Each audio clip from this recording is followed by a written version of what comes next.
You were disgusting for cheating on me. Stay away, my husband yelled, throwing divorce papers at me. Take these and leave.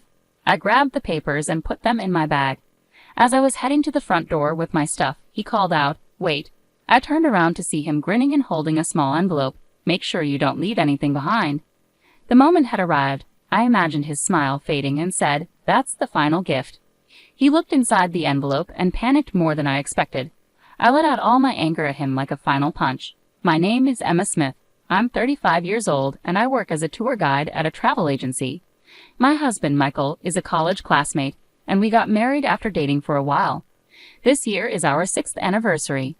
Recently, the travel industry has struggled, but things are starting to get better, and people are traveling more. Over the past 6 months, bookings have surged, making my job very busy. I've been working overtime every day.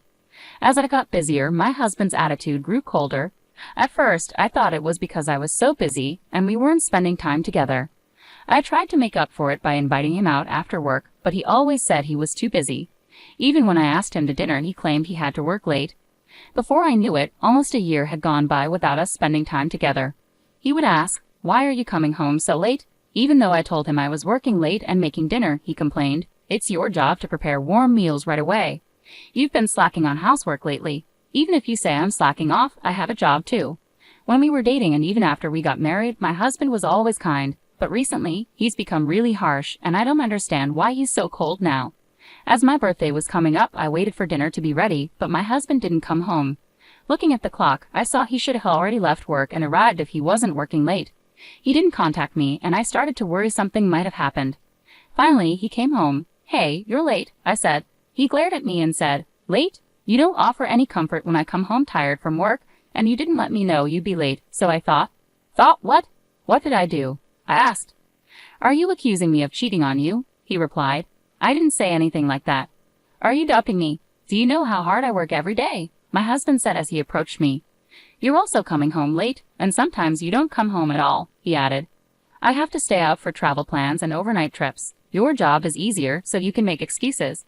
Are you sure you're just working late?" I was stunned. He thinks I'm cheating. We've had small arguments before, but this was different. "I work hard too.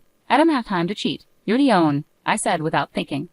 "Are you accusing me of cheating?" my husband yelled, slamming his bag on the floor. "Where's the evidence that I'm cheating? Do you have any proof?" "If you do, show me," he said, walking loudly toward the bathroom. Why is this happening? I sank to the floor with a big sigh. Does he not love me anymore? As anxiety hit me, I noticed his bag. It was zipped but only halfway closed, and I could see a bit inside. I decided to look inside the bag. There was a long box wrapped in pink paper with a ribbon. It looked like a birthday present. I was sure it was for me. I thought my husband was planning to surprise me, which made me feel better. Curious about the secret my husband was keeping, I put the present back in the bag and carried it to the living room. Since it was my birthday and he had prepared a gift, I thought he remembered the day and didn't say anything. I had taken the day off to spend time with him. "What time will you be home today?" I asked him as he was getting ready for work. "Why are you asking?" he replied. "Because today is." I stopped myself and smiled. "What are you laughing at? Do you think I know?" My husband answered tersely and left for work. I had already planned dinner, so after he left, I went shopping and prepared the meal.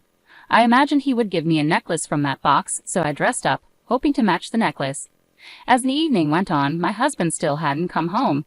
I tried calling his cell phone multiple times, but he didn't answer. Is something wrong? I walked around the house anxiously. Finally, my husband arrived. I checked the time and realized the date had changed. "I'm home," he said, taking off his shoes without looking at me and heading straight to the bathroom while yawning. "Do you know what time it is?" I asked. "No, you don't know," he replied. "Do you know what yesterday was?"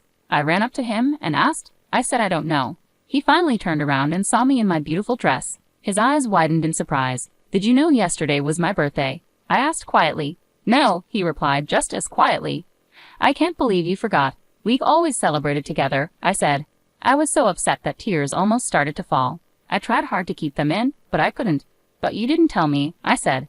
"Of course I forgot. I thought you remembered. You even got a present ready," he said. "What present?" he asked, looking confused. "I saw a present that looked like a necklace with a ribbon in your bag," I explained. My husband was furious when he heard this. "Did you look inside my bag without asking?" "No, I didn't look without permission. The zipper was halfway open, so I just glanced inside." "You're unbelievable. You went through my stuff without asking, he shouted, hitting the wall in anger. You really have no manners. With that, he slammed the bathroom door shut. The next day at work, the women were chatting together. Jennifer Williams, a junior employee who was 3 years younger than me, was tall, striking, and popular for her great personality. She was showing off something to everyone. Yesterday was my birthday, and I got this from someone I like. Isn't it beautiful? Jennifer said, proudly displaying a necklace to the other junior employees. It was my birthday too, but it felt so different. Remembering the fight with my husband the day before, I felt sad as I sat at my desk. Good morning. Look at this. It's beautiful, isn't it? Jennifer said to me. Oh, yes, it's lovely, I replied with a forced smile. Since my birthday, my relationship with my husband kept getting worse. We barely spoke when we were home, and he came home even later. I didn't know how to fix things or what would happen next, but despite my personal troubles, work was going well. The company was recovering, and bookings were coming in strong. I focused on my job to try and forget about my husband. One day, 3 months later, I was working late into the night. Since everything was going smoothly, I finished earlier than expected and decided to come home early to clean the house for the first time in a while. When I arrived, I noticed the curtains on the second floor were open. It was still evening, and my husband should have been at work. I thought he must have forgotten to close them, so I opened the door and saw a pair of unfamiliar high heels at the entrance. Is someone here? I wondered, my heart racing. I quickly closed the door and stepped back. After a short while, the door opened, and my husband and Jennifer walked out, holding hands and smiling. I was stunned. Not only was my husband cheating on me, but his partner was Jennifer, a junior colleague from work. The smile on my husband's face was one I had never seen before. Why? I thought, seeing Jennifer's necklace, the same one she had shown off at work. I couldn't believe what I was seeing and just stood there, watching them walk away. Tears started streaming down my face, and I broke down, crying uncontrollably. After about 30 minutes, as my tears dried, I suddenly felt calm. How could he have brought Jennifer into our home? My anger turned into determination, and I stormed into the house.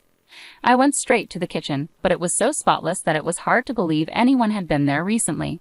Since the day he got angry with me for looking in his bag, my husband had become extremely careful. He even took his phone with him to the bathroom. The bed was also perfectly made, showing he was careful not to leave any signs of his cheating. It's even more suspicious if he goes this far, I muttered as I yanked off the sheets and started washing them.